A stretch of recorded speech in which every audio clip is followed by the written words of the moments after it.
سوال ہے کہ یہ شیعہ مسلک یا شیعہ فرقہ کب وجود میں آیا؟ تو شیعہ مسلک دیکھیں، شیعہ مسلک یہ ہے کہ اہل بیت طاہرین علیہ السلام کی اتباع رسول صلی اللہ علیہ وسلم کی طرح اور ان کے بعد رسول صلی اللہ علیہ وسلم کی طرح ان کی اتباع کیا جائے. تو یہ تو اللہ نے بھیجا ہے. اسلام کے اس کے علاوہ کسی چیز کا نام ہی نہیں ہے. یوم اول سے دیکھیں، جب اللہ تعالیٰ نے حبیب صلی اللہ علیہ وسلم کو مبعوث فرمایا تو انہوں نے یہی حکم دیا. یہ کتاب ہے مسند احمد ابن حنبل بتحقیق الشیخ احمد محمد شاکر، جزء اول. یہاں پر حدیث یوم الدار ہے. حدیث یوم الدار کا کیا مطلب ہے؟ کہ ابتدائی بعثت میں جب یہ آیا حضرت نبی کریم صلی اللہ علیہ وآلہ وسلم پہ نازل ہوئی، وانذر عشیرتک الاقربین، کہ اپنے قریبی رشتہ داروں کو آپ انذار کیجیے، ان کو دعوت اسلام دے دیجیے. جب یہ آیہ نازل ہوئی ہے، یہ دیکھیں حدیث نمبر ہے 883، حدیث نمبر 883 کے ذیل میں احمد محمد شاکر پہ اسناد حسن، اسناد اس کی سند بھی جو ہے حسن ہے، حجت ہے، صحیح کے اقسام میں سے ہے. وہ امیر المؤمنین علیہ السلام سے روایت کرتے ہیں کہ جب یہ آیہ نازل ہوئی ہے وَأَنذِرْ عَشِيرَتَكَ الْأَقْرَبِينَ، ابھی مکے میں رسول اللہ صلی اللہ علیہ وسلم نے نبوت اپنا عام نہیں فرمایا تھا. یہ بہت پہلے کی بات ہے، ابتدائی بعثت کی بات ہے. تو جمع النبی صلی اللہ علیہ وآلہ اہل بیتہ فاجتمع 30، نبی صلی اللہ علیہ وسلم نے اپنے اہل بیت کو وہاں پہ حضرت ہاشم علیہ السلام کی اولاد کو جمع کیا. 30 لوگ تھے، سب نے کھانا کھایا اور سب نے وہاں پہ جو ڈرنک ان کو دودھ وغیرہ پلایا جاتا تھا پلایا. پھر انہوں نے فرمایا من یضمن عنی دینی و مواعیدی و دینی و یکون معی فی الجنہ و یکون خلیفتی فی اہلی. آپ میں سے کون ہے جو میرے دین میں آ جائے، میری دعوت کو قبول کرے اور میرے وعدوں کی تصدیق کرے اور پھر میرا خلیفہ و جانشین، میرے بعد میرا خلیفہ و جانشین ہو. تو اس وقت ایک شخص جس کا انہوں نے نام نہیں لیا، شریک نے نام نہیں لیا، قال انت بحران من یقوم، و آپ تو بہت ہی بڑے آدمی ہیں، ہم کیسے کر سکتے ہیں. فعرض عن ذلك اہل بیت فعرض ذلك على اہل بیتہ، رسول صلی اللہ علیہ وسلم نے پھر اہل بیت کو اس بات کی طرف دعوت دی ہے. فقال علی علیہ السلام انا، علی علیہ السلام نے عرض کیا کہ میں. ٹھیک ہے نا. اس کے علاوہ یہ دوسرے کتب بھی موجود ہے، مثلا کتاب سنن میں، کتاب سنن الکبریٰ احمد ابن شعیب نسائی کی جو ہے، اس میں دوسری سند کے ساتھ ایک دوسرے انداز سے مروی ہے.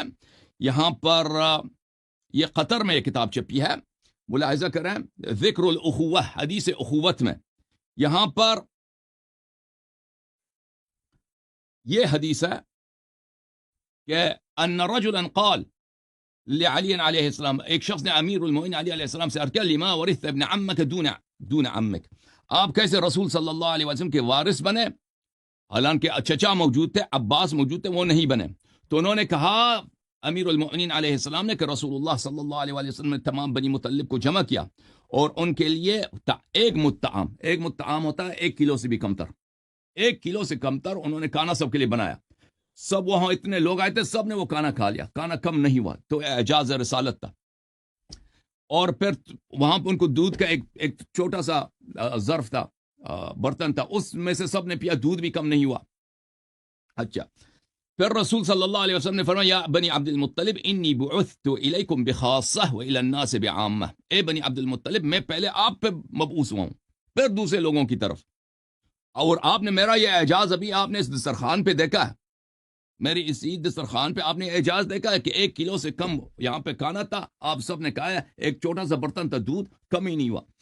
فَأَيُّكُمْ يُبَايِعُنِي عَلَىٰ أَن يَكُونَ أَخِي وَصَاحِبِي وَوَارِثِي، آپ میں سے کون آ کر یہاں پہ مجھ سے بیعت کرے گا کہ وہ میرا بھائی ہوگا اور میرا ہمنشین ہوگا اور میرا وارث ہوگا.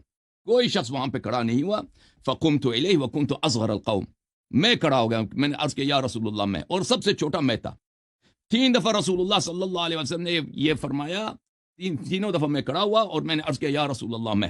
تو رسول صلی اللہ علیہ وسلم نے کہا کہ میرے ہاتھ بلند کیا اور فرمایا کہ یہی ہے، میرا وارث یہی ہے. اچھا، اور میں رسول صلی اللہ علیہ وسلم کا وارث بنا. اور یہ دوسرے کتب، بہت سارے کتب میں آئے. تو آپ کی خدمت میں عرض کریں کہ مثلا یہ کتاب جامع البیان للطبری میں یہ حدیث موجود ہے، جلد نمبر 29، چھاپ دار الفکر، صفحہ نمبر 130 میں طویل حدیث ہے کہ رسول صلی اللہ علیہ وآلہ وسلم نے کہا کہ اطاعت کرو. جب اپنے اہل خانہ کو دعوت دی، بنی ہاشم کو دعوت دی، کسی نے دعوت قبول نہیں فرمایا، تو رسول صلی اللہ علیہ وآلہ وسلم نے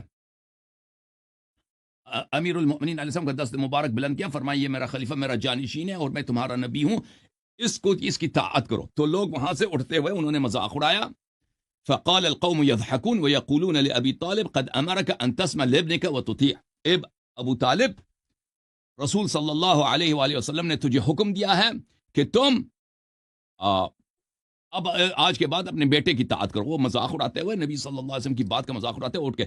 تو یہ بہت ساری کتب میں اختصار کے ساتھ، کیونکہ یہاں پر میری اگر صرف ہم اسی حدیث پہ بات کریں تو 1-2 گھنٹے بات ہو سکتی ہے، لیکن اختصار کے طور پر کہ آغاز نبوت ہوا ہے اس چیز بات سے، طاعت اہل بیت علیہ السلام سے، اور اختتام نبوت بھی اسی سے ہوا ہے کہ رسول اللہ صلی اللہ علیہ وآلہ وسلم نے فرمایا دنیا سے جانے سے پہلے کہ میرے بعد میرے اہل بیت کی تم نے طاعت کرنی ہے. یہ کتاب مسند احمد جلد نمبر 18، یہاں پر ملاحظہ کریں، اس کی حدیث کو نقل کرنے کے بعد کہتے ہیں یہ حدیث صحیح ہے. رسول صلی اللہ علیہ وآلہ وسلم نے اپنی وصیت میں حجۃ الوداع میں فرمایا انی قد ترکت فیکم ما ان اخذتم به لن تذلوا بعدی. میں تمہارے درمیان وہ چھوڑ کے جا رہا ہوں کہ اگر اس کی اطاعت کرو، اس سے تم لے لو، اس سے تم سیکھو، اس سے ہدایت لے لو، کبھی گمراہ نہ ہو جاؤ گے. ایک ہے کتاب اللہ اور ایک ہے میری عطرت، میری اہل بیت. وَإِنَّهُمَا لَن يَفْتَرِقَا حَتَّى يَرِدَ عَلَيَّ الْحَوْض. اور یہ دونوں کبھی ایک دوسرے سے الگ نہیں ہوں گے، قرآن اہل بیت علیہ السلام کے ساتھ، اہل بیت علیہ السلام قرآن کے ساتھ. تو رسول صلی اللہ علیہ وسلم نے اتھارٹی ادا کیا. اور یہ کس پہ اتھارٹی ادا کیا؟ سب سے پہلے صحابہ کو. اپنی وصیت میں وہاں پہ ہم تو نہیں تھے، صحابہ تھے، ابو بکر، عمر، عثمان، طلحہ، زبیر، عائشہ، کہ ان سب پہ واجب ہے اہل بیت طاہرین علیہ السلام کی اتباع اور ان سے اخذ کرنا اور ان سے سیکھنا، اور وہ قرآن کے ساتھ ہے، قرآن ان کے ساتھ ہے، وہ کبھی ایک دوسرے سے الگ نہیں ہوں گے، اور وہ معصوم ہے قرآن کی طرح، ان کی اتباع قرآن کی طرح واجب. تو یہ حدیث میرے محترم ناظرین بہت متواتر ہے، بہت اس کے بہت زیادہ طرق ہیں.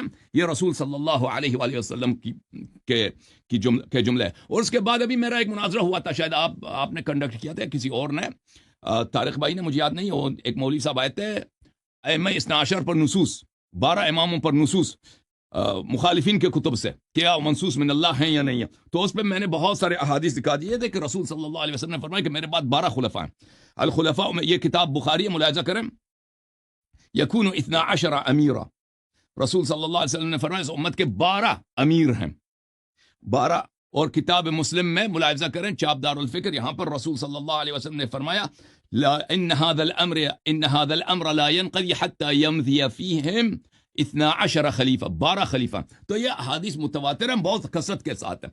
تو ائمہ اثنا عشر علیہ السلام کی اتباع، اہل بیت طاہرین علیہ السلام کی اتباع اور ان کی طاعت کرنا اور ان کی دشمنوں سے براءت کرنا، دشمنی کرنا، یہ دین ہی یہی ہے. یہ رسول صلی اللہ علیہ وسلم کا پہلا پیغام، آخری پیغام ہے. اور رسول صلی اللہ علیہ وسلم نے فرمایا کہ میرے بعد تم کبھی گمراہ نہ ہو جاؤ گے اگر ان کی اطاعت کرو. تو یہ تشیع کس چیز کا نام ہے؟ تشیع اس چیز کا نام ہے. جی سر.